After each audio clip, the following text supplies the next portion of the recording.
भावजे असं म्हणते सासू कसं वागली, दीर कसा वागला, बाजूला टाका सगळं आणि फक्त आता तुमच्या उद्धाराचा विचार करा. तुम्हाला सगळ्यांना व्यावहारिक उद्धार करता येतो. व्यावहारिक उद्धार कसा करता तो? हा, केवायसी माहिती आहे ना तुम्हाला? अपडेट करता ना तुम्ही बँकेमध्ये जाऊन, नो युअर कस्टमर असं काहीतरी म्हणतात. कस्टमर बँक म्हणते की नो युअर कस्टमर. आम्ही म्हटलं पाहिजे आम्ही कसे आहोत. Know yourself. स्वतःला जाणून घ्या. आम्ही काय काय करतो? Aadhaar card, PAN card, voter card आहेत की नाही सगळ्यांकडे आमच्याकडे. म्हणजे लौकिकात लागतं ते सगळं आम्ही काढलं, पण पारलौकिकात जे लागतं ते मात्र आम्ही त्याचा विचार केला नाही. मग आता काय, कुठलं कारण काढायचं राहिलंय तुमचं? त्याला उद्धार कार्ड असं म्हणतात. ते काढून घ्या लवकरात लवकर. अहो काही कुठल्या ऑफिसमध्ये मिळेल? कुठल्याही ऑफिसमध्ये काही मिळणार नाही. नामाची कास करा. श्रीमद भागवत महापुराण रूपी जहाज नौका तुमच्याकडे आलेली आहे. त्या नौकेत बसा आणि नामाचं वल्ल वलवायला लागा, म्हणजे तुम्हाला उद्धार कार्ड मिळेल आणि भगवंतांपर्यंत तुम्ही जाऊन बसा. तुमचा उद्धार होईल. आणि हा उद्धार आपल्याला करून घ्यायचा आहे. आणि त्यासाठी 10वा स्कंद गोकर्णाने वाचायला सांगितला. आत्मदेव निघून गेला. आत्मदेव निघून गेल्यावर वडील घरातनं गेले की मुलं कशी बेधुंद बेछूट होतात, तसा धुंदुकारी झाला. त्याने आईला मारून टाकलं. आईला मारून टाकलं म्हणण्यापेक्षा परिस्थिती अशी निर्माण केली की आईने घरामागे विहिरीत जाऊन कुणी मागे आली मुलीला. गोकर्ण हे सगळं बघण्यापेक्षा तीर्थयात्रेला निघून गेला. आणि मग आपल्याला धुंदुकारीला मोकळं रान मिळालं. म्हणजे आमच्या पंचेंद्रियांना, कर्मेंद्रियांना मोकळं रान मिळालं की ते बेछूट वागायला सुरुवात करतात. आमच्या आत्मदेवाकडे जर आमचं लक्ष नसेल, आत्मारामाला जर आम्ही विनवत नसू, त्याची ओळख आमची झाली नसेल, तर आमचे डोळे काहीही बघतात. नाक पावभाजीच्या वासाकडे जातं, बटाटा वड्याच्या खिडकी वड्याच्या वासाकडे जातं, पिझ्झा बर्गर खावासा वाटतो, केक आणावासा वाटतो, वाढदिवस साजरे करावेसे वाटतात. 25वी लग्नाची 25वी अॅनिव्हर्सरी काय, 50वी काय आणि 75 काय आणि 60 काय, याचे उत्सव करावेसे वाटतात. आम्ही 61 करण्यासाठी असं काय 60 वर्षात आम्ही कर्तृत्व गाजवलं, स्वतःला काय ओळखलं की आम्ही मुलांनी म्हणायला पाहिजे आमची 61 करा. मुलांना आम्ही सांगावं किंवा मुलांनी म्हणावं आई 61 करतो तुझी, बाबा 61 करतो, 75 करतो. असं आम्ही काय कर्तृत्व केलं? परमार्थ आम्ही काय साधला?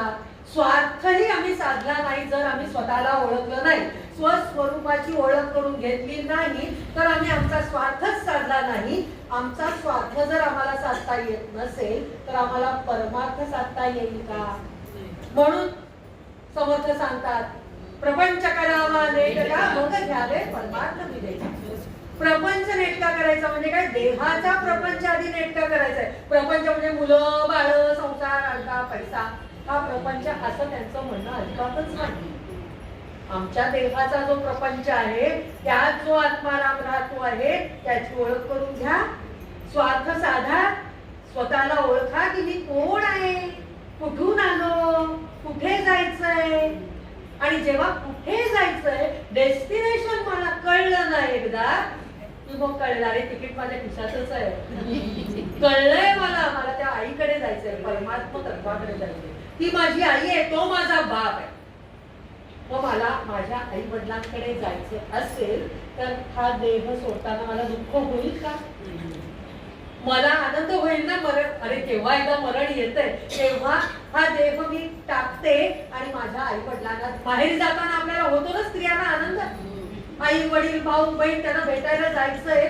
मग त्या परमश्रेष्ठ असलेल्या माझ्या परमात्म्याला मी जर भेटायला जाणार आहे, तर मी या देहात कशाला गुंतू?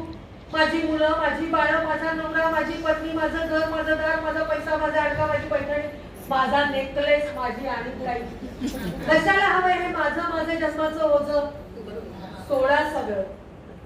गोकर्णाने आत्मदेवाला सांगितलं. आत्मदेव निघून गेला.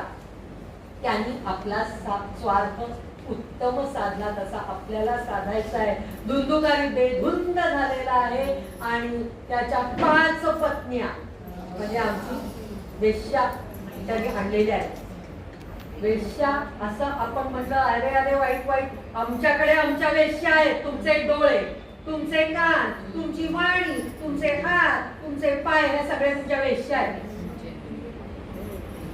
प्रत्येकाकडे या वेश्या आहेत. तुमचे डोळे वाईट दिसतं की ते धावतायत. ही सिरियल बघते, सासू काय म्हणाली, सासरा काय म्हणाला, धीर काय म्हणाला, कोणी कुणाचा खून केला, कुणी कुणाच्या घुशी पडलं. आमचे कान हे आमच्या वेश्या आहेत, त्यांना ताब्यात ठेवा. त्या वेश्याच्या तो आहारी गेला. मग या सगळ्याला पैसा लागतो. डोळे म्हणाले मॉल मध्ये जायचंय, मुख म्हणाले, वाणी म्हणाली हे खायला पाहिजे, जिभेनी रसाने सांगितलं हे खायला पाहिजे, मग पैसा पाहिजे. मग तो पैसा कुठून आणायचा? मग अधर्मानी मिळवा ना पैसा. कोण आलंय बघायला? टेबला खालून घ्या, कारण मला सोफा पाहिजे, वेळ पाहिजे, आमचं पाहिजे, तमकं पाहिजे, सगळं आम्ही घेत बसतो. वेश्यांच्या आहारी गेलो आणि मग त्या वेश्यांनी काय केलं? आम्हाला कर्कचून बांधलं त्यांच्या मोहपाशामध्ये, आणि तरी दुर्गुण जात नाही. मग त्या वेश्याने जर धुंदुकारी असं आहे असं म्हटलं, त्या धुंदुकारीला मारायचा प्रयत्न केला.